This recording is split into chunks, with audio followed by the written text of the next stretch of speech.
All right, so we're about 4.5 months post Helene. We still haven't had any resolution as far as the insurance is concerned on either house. The other house, I mean, I'm basically considering a total loss as far as out of pocket, which was about $13,000 out of pocket, which is kind of excessive. Roofs 6 years ago were a fraction of the cost of what they are now. Just take it for what you will, what roofing companies are kind of doing right now to people that are victims. So because insurance payouts, but when you don't get an insurance payout, you're still paying, I mean, exactly what you'd be paying. But as you can see, we've had storm damage from Helene. That spot right there is from right after Helene. All of this sheetrock was soaked. We were taking the trim off because you can kind of see where, I don't know if you can tell, but you can kind of see where once it started leaking in, it started running along the trim, and the water was collecting and it wouldn't dry. So we had to get that trim off so that way it could kind of dry and hopefully prevent some mold. But that spot that I just showed you right there, it was so wet that when we tried to put the pry bar up against it and pull the trim off, the pry bar just sank right into the sheetrock.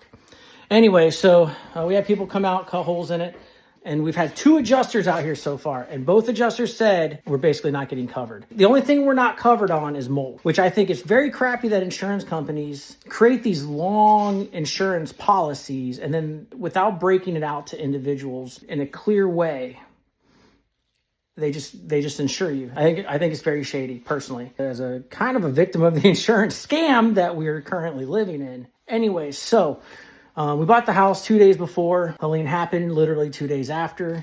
Mind you, we're insured. We come in basically like on the 3rd-ish day, and we noticed the damage right away. So we're advised to get contractors out here. And when we called for the contractors, we had 4 scheduled appointments. And in all 4 cases, no call, no shows. And that was kind of crappy. Actually, 2 of the cases was the exact same contractor. So 3 different companies, 4 no call, no shows. We finally get a guy out here. He's been amazing every step of the way. We are still probably going to have to pay out of pocket. We had the first adjuster came out. He brought another adjuster with him. They got on the roof, claimed they couldn't find any damage. Well, it was brought to my attention that they were trying to say that all this stuff was previous homeowners, and they were trying to hide it. Not 2 weeks before the storm, we had the house inspected, and our inspector caught the most minuscule of things, which awesome for him, like little tiny leaks or some pieces underneath in the crawl space that needed just some attention, right? Little things. When you look at the house, you can tell nothing's been changed. You can tell that there are certain areas that have been patched over, for instance, right there. You can kind of see other things, like that crack right there. You can kind of see it's right underneath that red box. I'm pointing all this out because you can tell that they didn't swap anything out, right? And nowhere in the inspection report did we say anything to do with the ceiling. So that being said, back to the hole, all right? That hole was finally cut out by the most recent contractor we had out here. I'm leaving names out except for the fact that Allstate is the one that's refusing to pay, and State Farm is the one that refused to pay at my other house. So if you're listening, don't insure yourselves with homeowners insurance at a minimum with either of those companies because they don't pay out. My inspector got up on the roof. He did a whole walk around. Everything was in good working order. They got a mitigation team out here, like a moisture mitigation team, but it took them 40 days to get out here. And not quite 40 days. It was just under 40 days to get out here. And by that time, when they hooked up their moisture machines, guess what they couldn't freaking find? Probably any water, because after Helene, we went 40 straight days without a single drop of rain. Then, moisture team leaves. The following weekend, we had a amazing thunderstorm. It was beautiful. I tell you what, it sounded amazing. And I got a video of it. Maybe I'll try to patch it into this video, where water started running down that little tiny spot right there. We had a steady stream of water going straight down, and it was dripping onto the counter. So I got a video of it.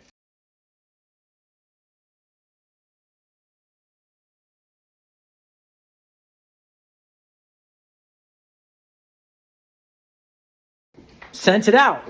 Okay, reopened the claim basically. This is when we ended up getting the new contractor out here. He came out, cut holes in the ceiling, took a look, and everything seemed to be going well. Get a new adjuster out here, the third adjuster, and he comes out and he's like, there's no proof that there's damage to the roof. You mean a steady stream of water coming out of there? Okay. His constant phrase was, it's not me, it's the policy. Yeah, well, the policy is that my house was in great working order until Helene. Helene caused damage to my roof, which then caused damage here. There's 3 layers of insulation, 3, that the water had to absorb into, and then had to absorb into the sheetrock. And it had to take a path all the way across there. And see the hole there? That one right there? Oh, flashy. That right there? That's where more water seeped into there.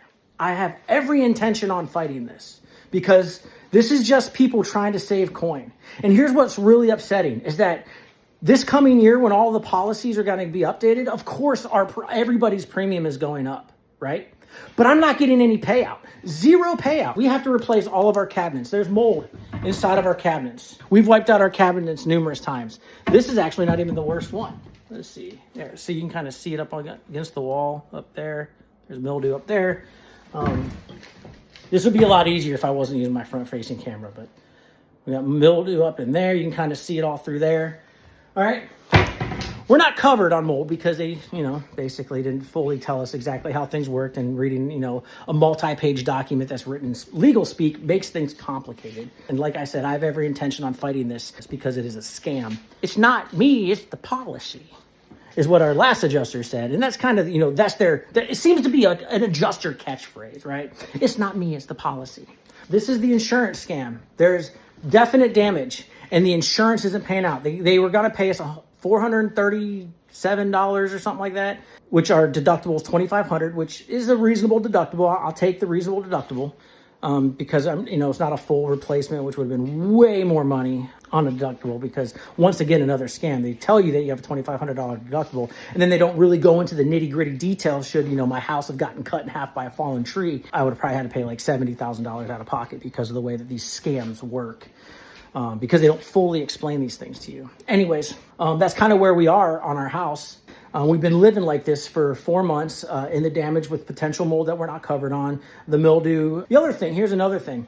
So our house was built in 1987. They knew this, right? They knew our house was built in 1987 because it's clearly in the policy. And all of these cabinets, they're all original. Check it out, right? Some nice wood cabinets. And we're going to lose them all because guess what? They don't make these anymore. So we actually have to replace all these because they're all damaged beyond repair. Yeah, so when we demo these out, we're not getting these back. So we actually have to replace all of this. So that's more money out of our pockets, more money that we are all paying into insurance. And you know what? Unless you understand legal speak or policy or whatever, like if you don't understand those things, you're getting scammed. And that is wrong.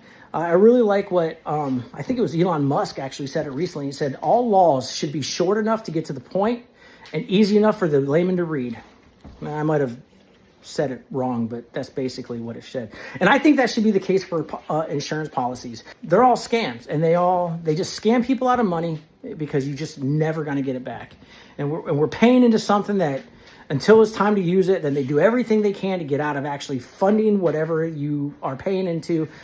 For instance, State Farm, I probably dropped over $100,000 into State Farm since I've been with them since I was 16 years old in policies and everything else. Never made a single claim, not one single claim with State Farm. And when the storm happened, they gave me an $800 check after my $1,200 deductible, which means they're only going to pay me $2,000. And then they covered some food, $300. Okay, thank you for the $300 in lost food, which is the only food that I could remember. So deductible plus the $800 check plus the food, you gave me $2,400. Thank you, State Farm, for the $100,000 that I paid into you. I could have just kept that money and just paid for my own damn roof and had $80,000 left over in my pocket. So thank you once again for all of the scamming that you've done. And this is all about Allstate, not even State Farm. So you know what, whatever. So thank you, Allstate. We just switched over to you and I'm probably going to be leaving you as soon as I'm done suing you.